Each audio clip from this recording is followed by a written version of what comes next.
Good afternoon and welcome back to another ironic introduction to another video.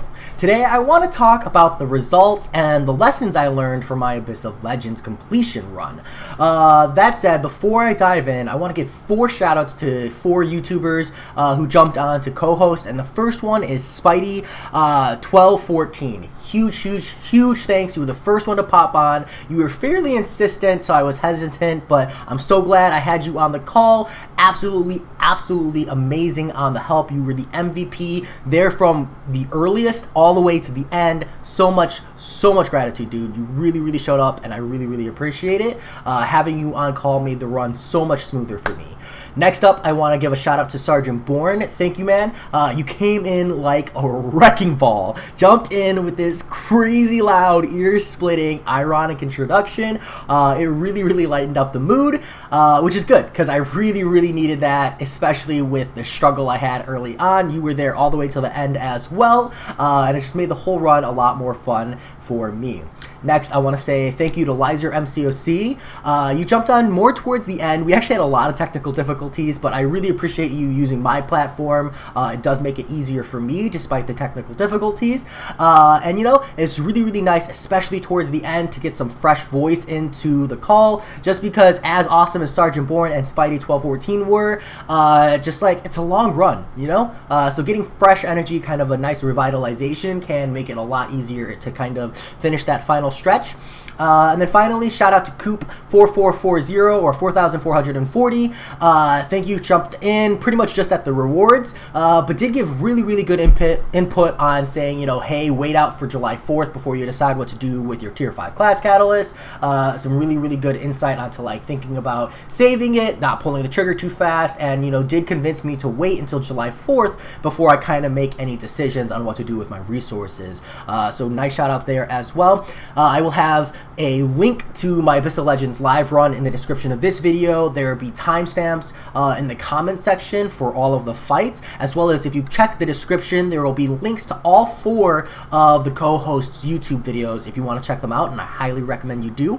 But that said, let me dive into kind of the Abyss of Legends lessons, etc. So first, let me talk mastery, and very simply put, what I learned is, as much as I really wanted attrition masteries to work, 'cause trust me, I really wanted it to work, you just don't need them. Just like, you're just so much better off, even with 3 points in deep wounds, 3 points in deep wounds, that extra point in Mystic Dispersion that I was able to get as a result, and then just maxing out like courage and greater strength. Like, you don't need the damage from attrition masteries, commonly known as suicide masteries, and the fact that you can't do the whole run with them means you're wasting time in the mastery tree, and they're really not making a big difference. Like, maybe in the first fight, attrition masteries really helped, but after that, not being able to throw specials, and honestly, even in the first fight versus Thing, not being able to throw specials was really detrimental, I felt.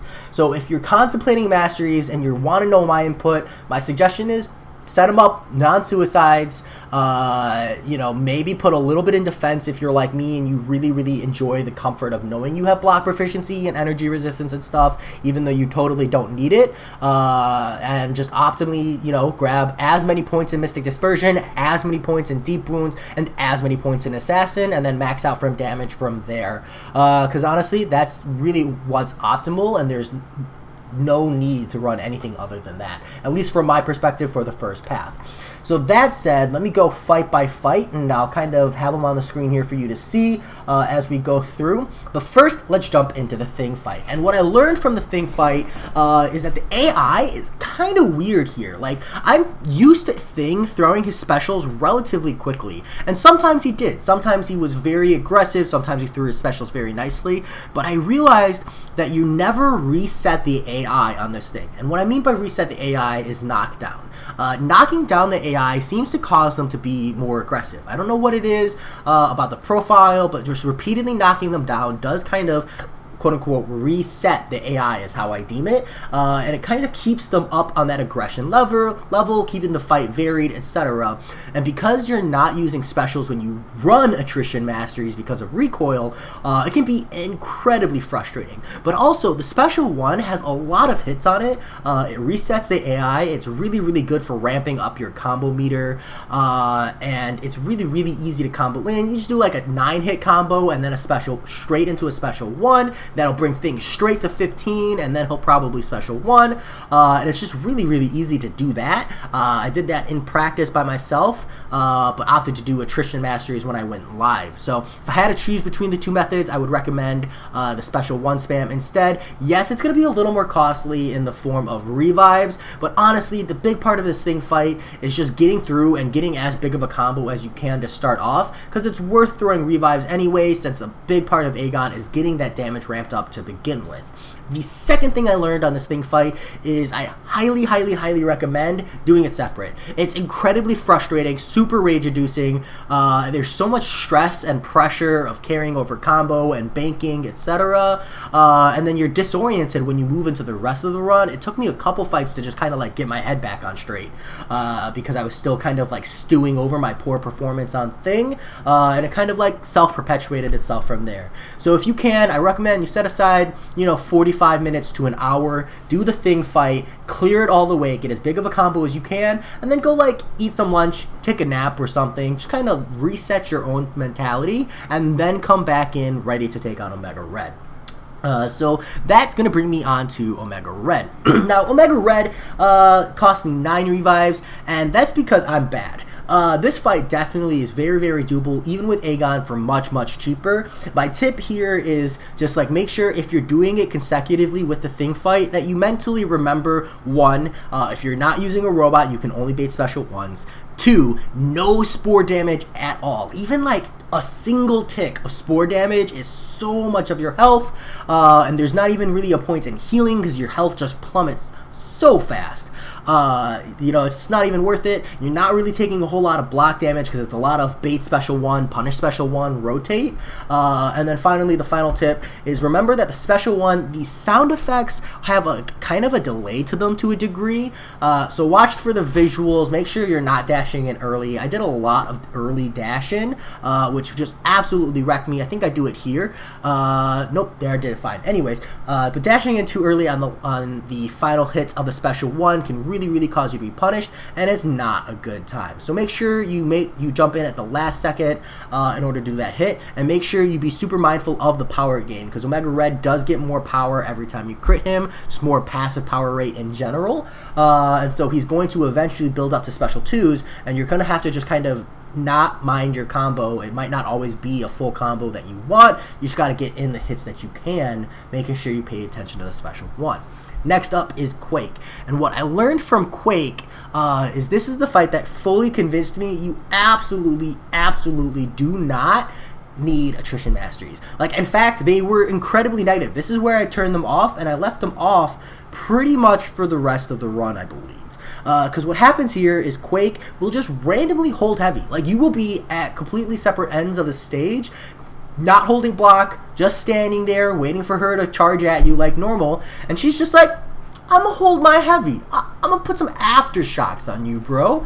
And it's not a good time. And the aftershocks, as frustrating as it is, no matter how small the probability it is to stun you, 1, 2 aftershocks trigger, and if you're not throwing a special, you're dead.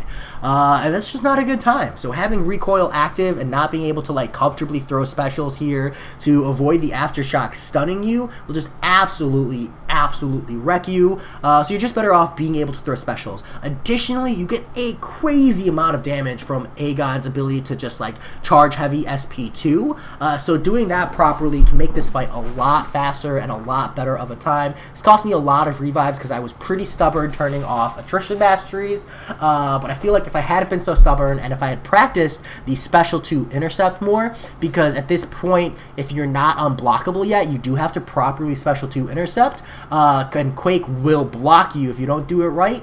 But if I had practiced that as well, I could have done this fight way cheaper, probably 5 revives or less. it is what it is. So then we'll move on to Medusa. Now this is a fight where you need Doom or Sim Supreme. I think people use Morningstar as well, but I just want to compare Doom and Sim Supreme. I think they're the two most commonly discussed, and this is one where I actually feel like it depends on your level of Mystic Dispersion. Now, you don't get an amazing amount of power gain from Sim Supreme here. You get a pretty good amount. It's not like the world's largest amount, because she only has up to 3 Fury buffs, and they do only trigger every 3 seconds. So if you have 4 or 5 points in Mystic Dispersion, I feel like Sim Supreme is the better option. You can get into a really good Special 2 rotation on Medusa, Special 2, Special 3 rotate, and it's an absolutely free fight as long as you can manage that rotation properly. But if you have less than 4 points in Mystic Dispersion, I don't think there's enough power gain from the Mystic Dispersion to push you into a bar, 2 bars of power in order to do the Special 2 rotation on Medusa, and not being able to do that can really hinder your damage output here. So if you're only running 3 points MD, I highly recommend running Doom instead, if you have the option, of course, right? Option in its own self is a blessing, but this fight should be fairly free. It cost me 5 revives, that's because I made a few mistakes, but overall it's a very simple fight if you're bringing a Mystic, because you don't really have to worry about the Abyss of Legends node. Next up is Mephisto. This is an absolutely free fight. If you have a Human Torch, absolutely free. Pop your pre-fight, because you want to make sure that you're using Nova Flames, not Incinerates on Mephisto, because he is immune to Incinerate damage. And you can block the Special 1 in order to ramp up Smolders, but the name of the game here, what makes you get so many Smolders in this fight, is Mephisto's Aura of Incineration and just staying within proximity of that. So what I was doing and what worked really well for me was hitting Mephisto until he procced an Aura of Incineration, and then just parrying. But don't parry dodge back, just parry, stand still. Just sit there while he's stunned and let the Aura of Incineration feed your Smolders. Once you get to like 80 or so Smolders, your damage just starts obliterating this guy. It's an absolutely great time.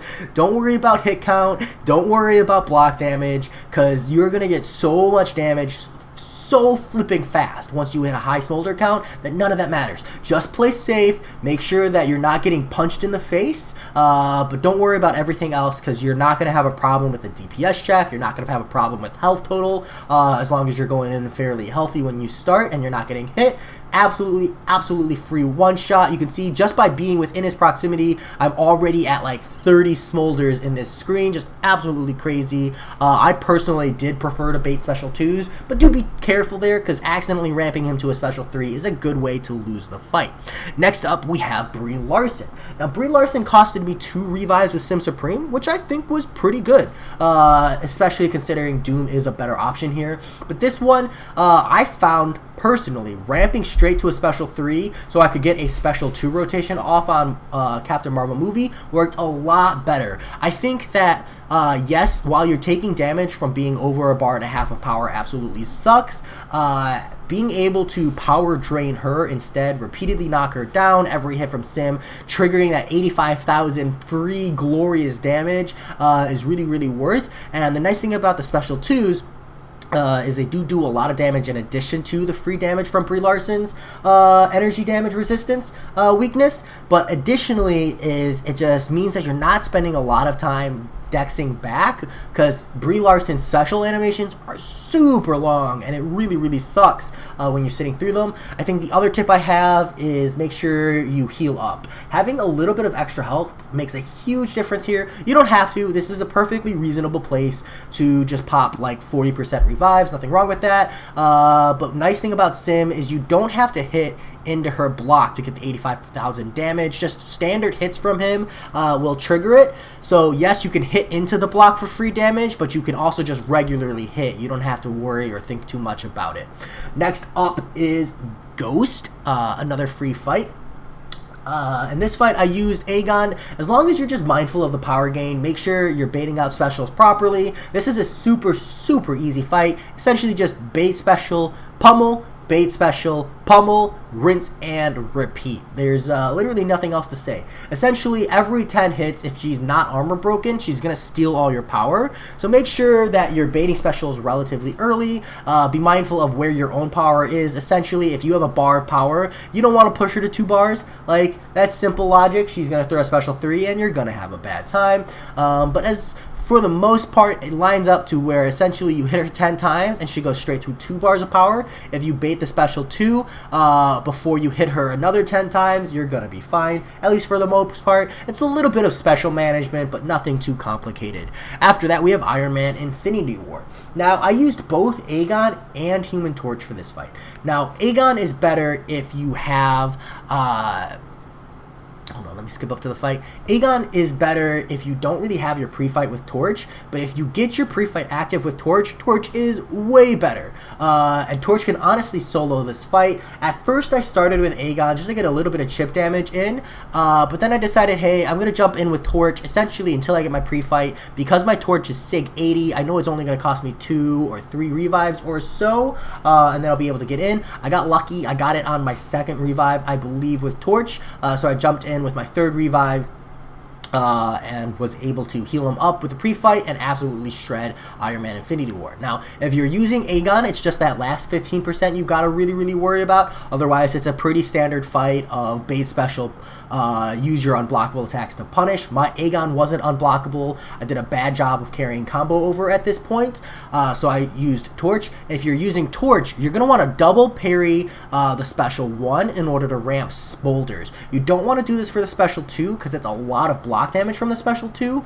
but reparry the first medium repulsor hit will give you a Smolder, and double parrying the special 1 bolts will give you 2 Smolders, and you'll take fairly minimal damage, and then from here, once your Smolder count hits somewhere around 30 to 40 or so, your damage will start coming in pretty solid, and once you're at like 70 or 80, you should have no problem one-shotting this guy. I was really close, and then I just got wrecked by a special. Not a good time, but you could absolutely one-shot this Iron Man Infinity War with Human Torch. Even better if you knock part of his health down, so you're a little bit healthier with Human Torch going in. And I did feel like he's a much better option for the last 15% because of the high incinerate damage.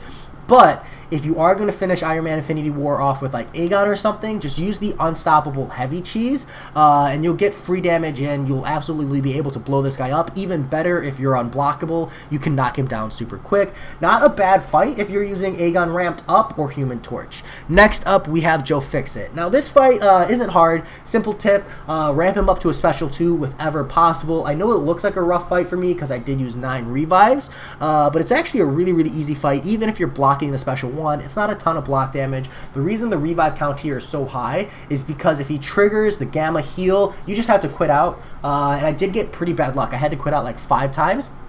And that seems to be a pretty common thing for most people. So just keep your eye out for the heart symbol on Joe Fixit, because then he starts healing like 10,000 a second. It's absolutely crazy, and it's not a good time, but as long as you do that, it's also a free fight, and you're gonna keep up the momentum.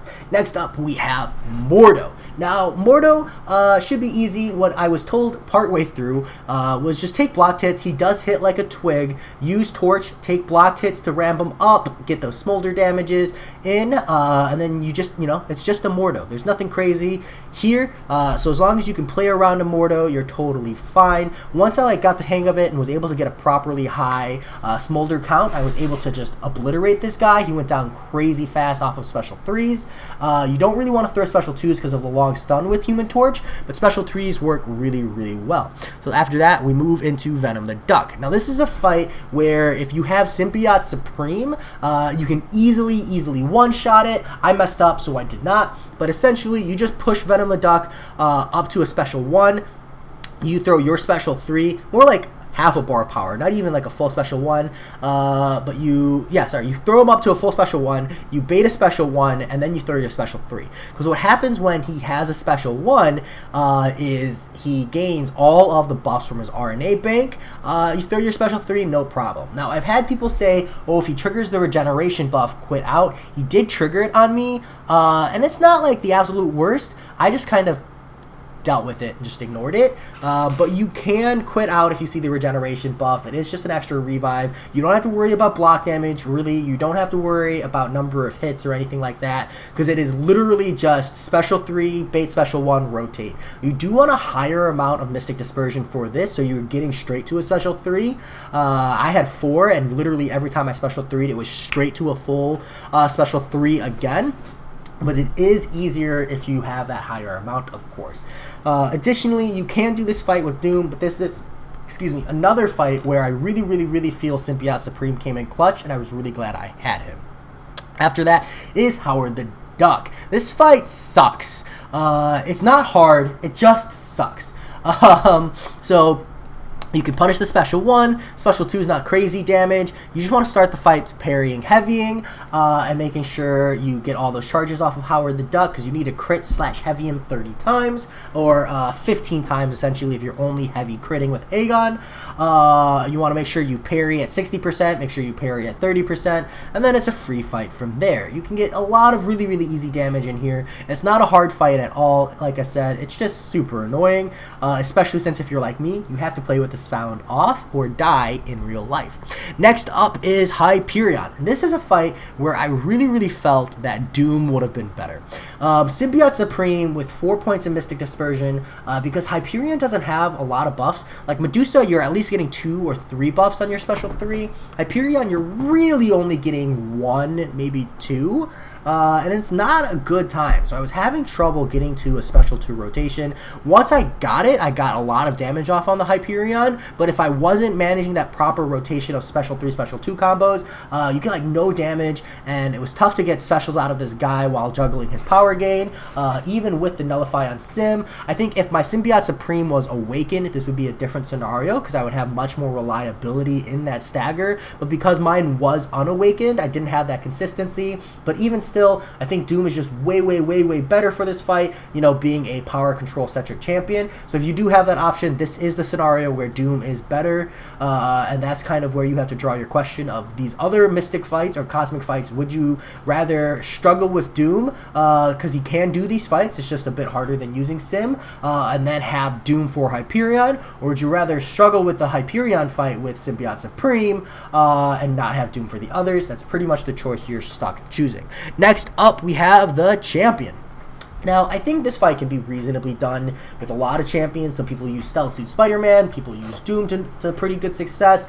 I felt like it was a pretty easy fight, nothing crazy here. It only cost me 4 revives. That was because I messed up on the first one. Fairly simple fight. Like, literally, it's just the champion, especially if you're using Symbiote Supreme or you're using Doom with some backhand heavies.